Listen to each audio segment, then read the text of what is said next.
आप सब पर सलामती हूँ। मैं यासिर रशीद हूँ और आप मेरा वीलॉग देख रहे हैं। नाज़रीन, खानदानी दुश्मनियां बहुत बहुत बड़े घर उजाड़ देती हैं। हसीन सपने जो हैं उनको मार देती हैं। नए ख्वाब जो बुनने होते हैं उसकी ताबीर को भयानक बना देती हैं।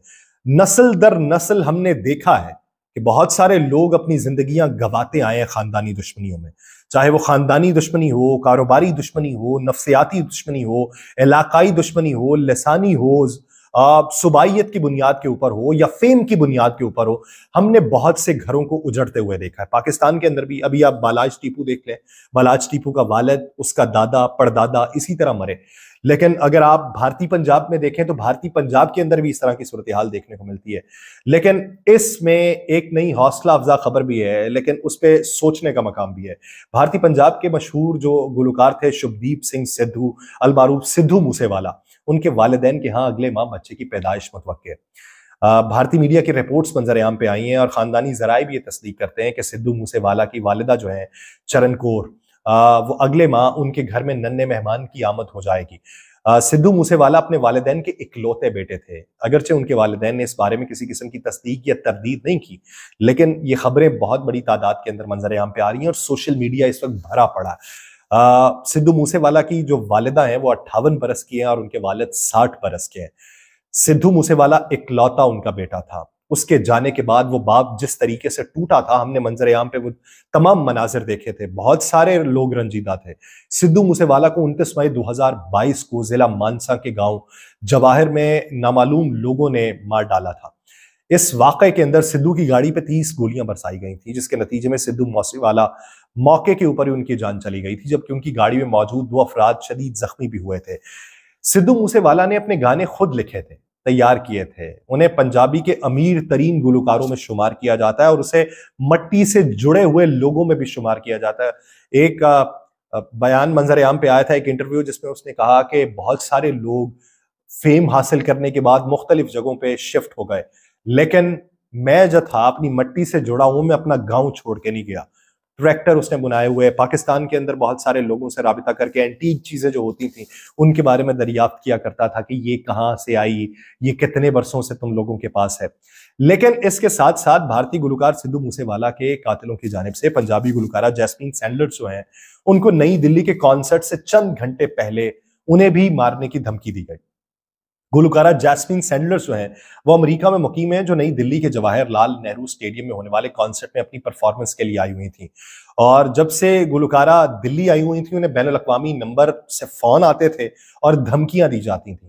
पुलिस ने फिर इस ज़मन के अंदर यह कहा कि गुलकारा को यह बताया गया कि आज इस पर स्टेडियम के अंदर मुबैना तौर पे आपके ऊपर अटैक भी किया जा सकता है, जिसकी वजह से उनके होटल की सिक्योरिटी को भी सख्त कर दिया गया, जबकि दिल्ली पुलिस जो थी उसने गुलकार को भी सिक्योरिटी फराहम की। अब ये मैं क्यों आपको बता रहा हूं, इसका लिंक बनता है। मीडिया रिपोर्ट्स जब उस वक्त आई थी तो पंजाबी गुलकारा जैस्मीन सैंडलर्स को मुबैना तौर पर गैंगस्टर लारनस बिश्नोई, तो लारंस बिश्नोई जो है, इसका ताल्लुक जो है उसी केस के साथ है जो केस सिद्धू मूसेवाला का है। माजी में गैंगस्टर लारंस बिश्नोई जो है उसने सलमान खान को भी मारने की धमकी दी थी। वो धमकियां उसकी तरफ से आती नहीं, बेशुमार लोगों को धमकियां जाती नहीं। अब वो पता नहीं जहन का कोई फतूर है या क्या चीज है, इस तरह की धमकियां बड़े बड़े हाई ऑफिशियल्स को देता था जिनकी सिक्योरिटी बड़ी मजबूत होती थी। सलमान खान के लिए धमकी आमेज फोन जो थे वो मुंबई पुलिस को भी मौसूल हुई, जिसमें नामालूम शख्स ने अदाकार को जल्द मारने की धमकी दी। ये पहले एक तो धमकियां उधर दी जाती थी, वो बाकायदा फर्द को देके डराते थे, और फिर धमकी उन्होंने पुलिस वालों को भी फोन करके दे दी कि इसको मार देंगे। मुंबई के मेन पुलिस कंट्रोल रूम में पुलिस को कॉल मौसूल हुई थी, जिसमें एक शख्स कह रहा था कि वो 30 अप्रैल को सलमान खान को मार देगा। उस फोन कॉल के फौरी बाद पुलिस ने तहकीकात का आगाज किया था। नंबर की जगह पता लगाने की कोशिशें शुरू कर दी थी। पुलिस ने तकनीकी मदद से फोन कॉल की जगह का पता भी लगा लिया था, जिसके मुताबिक कॉल जो थी वो मुंबई से 70 किलोमीटर दूर के इलाके से की गई थी। और भारतीय पुलिस ये बताती है कि उस इलाके के अंदर कार्रवाई करके मालूम ये हुआ कि कॉल जो थी वो 16 साल एक लड़के ने की थी, जिसे हिरासत में लिया गया, और लड़के का जो ताल्लुक था वो राजस्थान के शहर जोधपुर से था। कानूनी कार्रवाई और लड़के का इरादा जानने के लिए उससे तफ्तीश जो थी वो जारी थी, और क्या तफ्तीश हो सकी, क्या मंजर आम पे आ सका, ये अभी तक मालूम नहीं पड़ सका कि क्या हुआ और किसने वो ये सारा कुछ करवाया। बाकायदा तौर पे बराह रास्त सलमान खान को ईमेल के जरिए धमकी दी गई थी, जिसके बाद उनकी सिक्योरिटी को बढ़ा दिया गया था। अब आप ये सोच रहे होंगे कि बच्चे की पैदाइश के ऊपर मैं ये तमाम चीजें क्यों बता रहा हूं। ये लिंक करती हैं सारी चीजें एक दूसरे से, कि मैं हूं, मेरे साथ कोई ज्यादती हुई, मैं उसका बदला नहीं ले सकता, या मैं इस काबिल ना रहा, तो क्या मेरी औलाद जो है वो उसका बदला ले सकती है? उसके अंदर वो जहन के अंदर पैदा होगा कि मैं बदला लूंगा। सिद्धू मूसेवाला का जो कत्ल केस था ना, उसमें गिरफ्तार 2 मुल्जिमान जो थे पंजाब के गोंडेवाल सेंट्रल जेल के अंदर कैद थे, जहां कैदियों के दरमियान एक लड़ाई होती है जो इस कदर बढ़ जाती है कि उसमें 2 कैदी मारे जाते हैं। फिर इसके साथ साथ एक खूनी तसादुम भी होता है जिसमें 3 अफराद शदीद जख्मी भी होते हैं, जिनमें से एक की हालत जो थी वो तशवीशनाक भी हो जाती है। एसएसपी गुरमीत सिंह चौहान उधर बताते हैं कि लड़ाई के अंदर 2 अफराद मारे जाते हैं, जिनमें से एक मनदीप तूफान है। और वही एसएसपी साहब ये भी बताते हैं कि दोनों जो मारे जाते हैं वो मुल्जिमान सिद्धू मूसेवाला के कत्ल में मुलव्वस होने के अलावा और भी जुराइम के अंदर मुलव्वस होते हैं। अब उससे क्या आता है कि जेल के अंदर भी लड़ाई खत्म नहीं हुई, जेल के अंदर भी चल रही है। इस झगड़े के अंदर तेज धार आलू का इस्तेमाल किया जाता है, जिन्हें जेल के अंदर ही बनाया जाता है। भारतीय पंजाब के जो बिश्नोई गैंग है उससे ताल्लुक रखने वाले गोल्डी बराड़ जो थे, उन्होंने एक सोशल मीडिया पोस्ट में जेल के अंदर गैंग वॉर की जिम्मेदारी कबूल की थी, और उन्होंने ये भी कहा था कि हमने ये करवाया, हमने वहां पे गैंग वॉर शुरू करवाया जेल के अंदर। तो अब जेल के अंदर भी इस तरह की सूरत हाल थी, तो फिर इस ज़मन के अंदर आने वाले दिनों में क्या उसमें कोई बेहतरी आ सकती है, या उसमें जो नई कॉम्पल फूटेगी वो नई कॉम्पल किस हद तक इस नफरत ज़दा माहौल में जी पाएगी? नई जो पैदाइश होती है, नया जो आता है, उसके नए ख्वाब हैं, उसके लिए नए पैगामात हैं।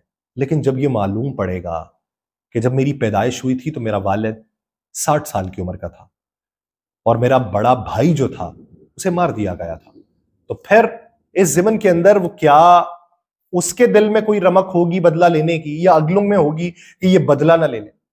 बिश्नोई की भटिंडा जेल में तबीयत नासाज हुई, उसे अस्पताल मुंतकिल किया गया। उसके वकील के मुताबिक उसे कुछ दिनों से तेज बुखार था, पेट में इंफेक्शन थी। बिश्नोई ने यरकान की शिकायत भी की थी, जिसके बाद उसकी तबीयत मजीद बिगड़ गई थी। 10 साल से ये सारा कुछ चलता रहा, लेकिन गुज़िश्ता साल 10 जुलाई को बिश्नोई ने यह धमकी दी कि उसकी बरादरी नायाब काले हिरन के शिकार पे सलमान खान को कभी माफ नहीं करेगी। वो सिर्फ एक सूरत पे सलमान खान को माफ कर सकता है, वो ये कि सलमान खान सरेआम अपने इस अमल पे माफी मांग ले। उसके मुताबिक उसकी बरादरी जो थी वो काले हिरन को अपने मजहबी गुरु भगवान जंबूशोर यानी जंबा जी का अवतार समझती है। अदालत इस केस में सजा या बर्रियत जो है वो सलमान खान के लिए हतमी फैसला नहीं कर पाई।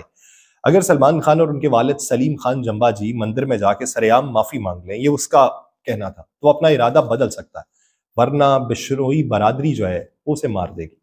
अब ये मंजरनामा है पूरा। अब इसको लेके मुस्तकबिल में हम सिर्फ नेक ख्वाहिशात कर सकते हैं। ये किसी को मारना, अपना बदला लेना, अपने सीने की आग बुझाना, जितने मारते जाएंगे उतने नए नफरत के बीज बोते जाएंगे, जिनकी फसलें हमारी नस्लें काटती रहेंगी और हमारे लिए कुछ भी बेहतर नहीं हो सकता। मैं ये नहीं कहता कि जिसने कत्ल किया उसको माफ कर दें, जिसने किया है उससे बदला लें, लेकिन बदला अदालती तौर पे लें। माफ कर देना भी एक बहुत बड़ा जुज होता है, लेकिन क्या ऐसी लड़ाइयां जो हैं आपके सर पे पग रखती हैं या सर वाली पग को जमीन में रोल देती हैं? मुझे दीजिए इजाजत, अल्लाह ने के बाद।